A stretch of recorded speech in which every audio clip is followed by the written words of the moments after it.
ओम शांति ही शांति ही शांति हो। आदर्श समाज का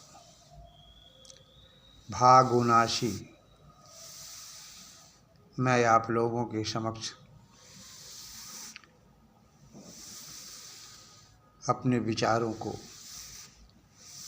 प्रस्तुत कर रहा हूँ। मनुष्य एक ऐसा जीवन है जिसके द्वारा मनुष्य उत्तम से उत्तम कार्य कर सकता है, नीच से नीच काम कर सकता है। दोनों कर सकते हैं, लेकिन मनुष्य के जीवन की सार्थकता तभी सही है जब मनुष्य इस मानव जीवन के द्वारा उत्तम से उत्तम कार्य करने में सक्षम होता है। जो मनुष्य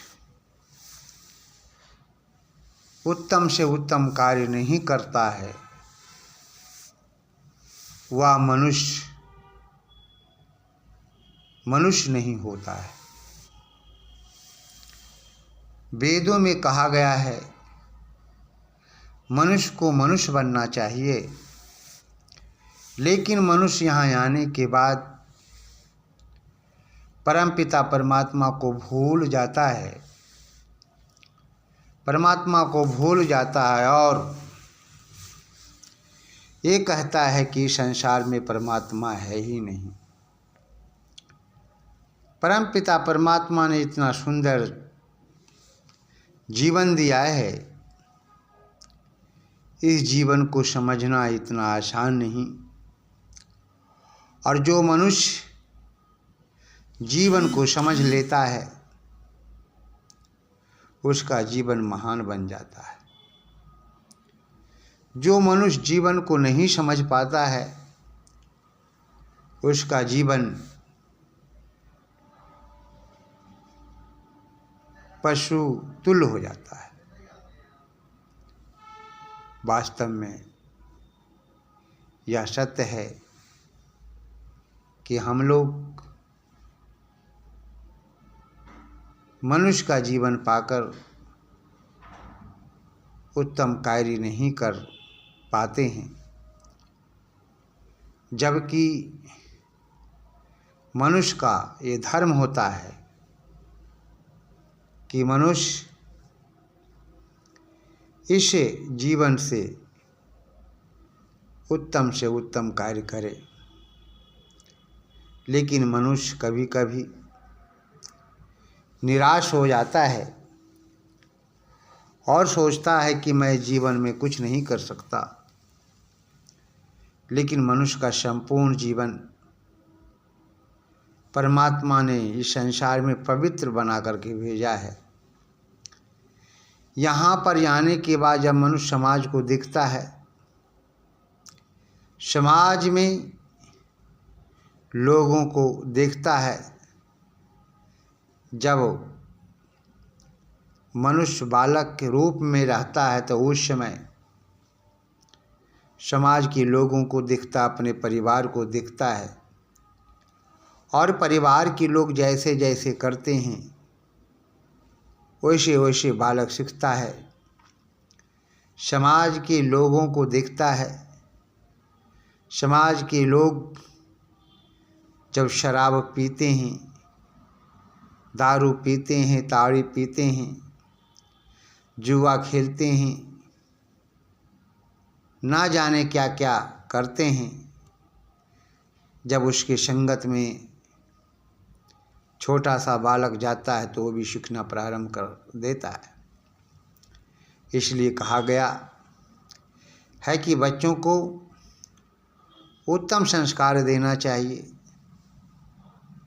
जो मनुष्य होकर उत्तम संस्कारों को नहीं अपनाता है वह मनुष्य नहीं होता है। माता पिता का ये कर्तव्य होता है, फर्ज होता है कि वह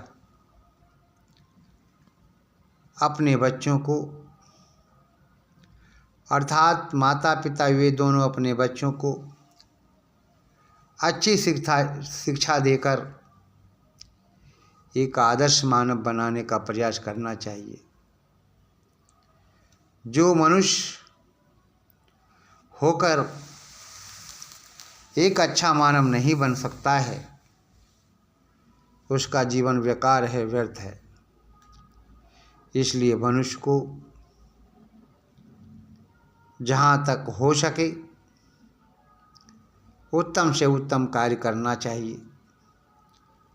ऐसे तो मनुष्य का संपूर्ण जीवन ही पवित्रमय है, लेकिन अब मनुष्य अपने गंदे विचारों से अपने जीवन को गंदा कर डालता है, जीवन की परिभाषा को नहीं समझ पाता है। जो मनुष्य जीवन की परिभाषा को नहीं समझ पाता है तो उसका जीवन पशुतुल्य हो जाता है, वह पशु बन जाता है। परमात्मा ने हमें इस संसार में पशु बनने के लिए नहीं भेजा है। परमपिता परमात्मा ने हमें इस संसार में मनुष्य बना करके भेजा है, पशु बनाकर नहीं।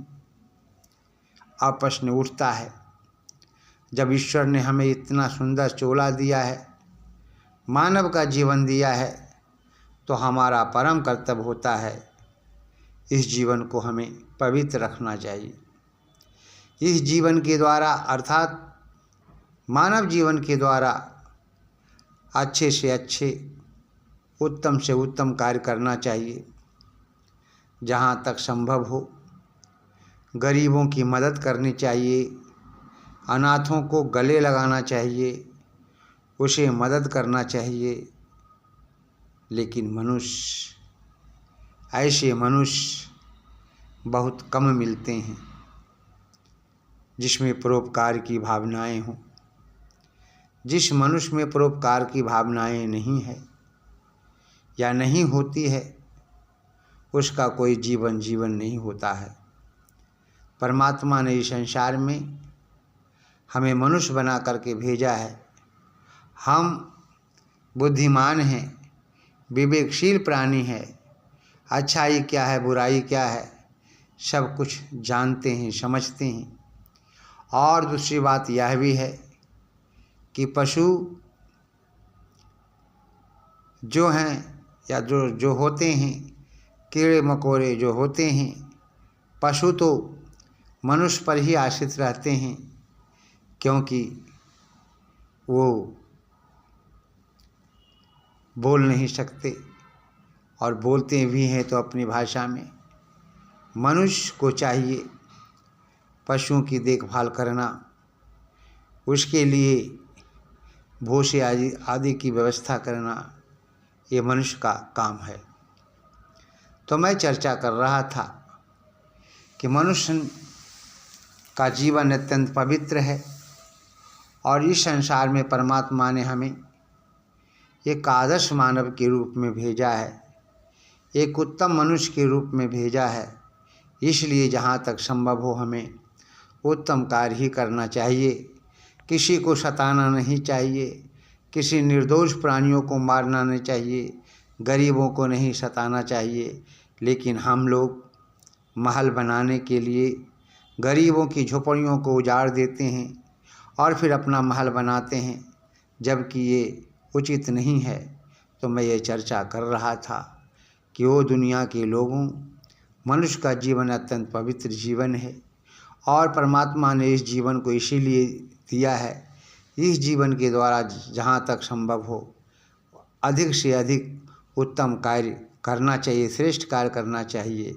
और श्रेष्ठ कार्य जब करेंगे तो श्रेष्ठ व्यक्तियों के द्वारा ही समाज का निर्माण होता है।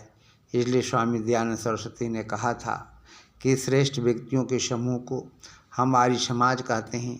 आर्य का मतलब होता है श्रेष्ठ, तो श्रेष्ठ व्यक्तियों के समूह को हम आर्य समाज कहते हैं। आर्य समाज जो है मनुष्य बनाना सिखाता है। इसी प्रकार से आदर्श मानव आदर्श समाज सिखाता है, जिसे मैंने 1999 में 14 जनवरी 1999 में मैंने एक गोष्ठी की थी और वहाँ पर मैंने आदर्श समाज की स्थापना किया। और इस पर मैं लगातार जो है कुछ ना कुछ अपने विचार रख रहा हूँ। जहाँ तक मेरी योग्यता है वहाँ तक मैं बातें बताता हूँ। तो मैं ये चर्चा कर रहा था कि मनुष्य का जीवन अत्यंत पवित्र जीवन है और इस जीवन के द्वारा जहाँ तक संभव हो उत्तम कार्य ही करते रहना चाहिए। ये थी वो।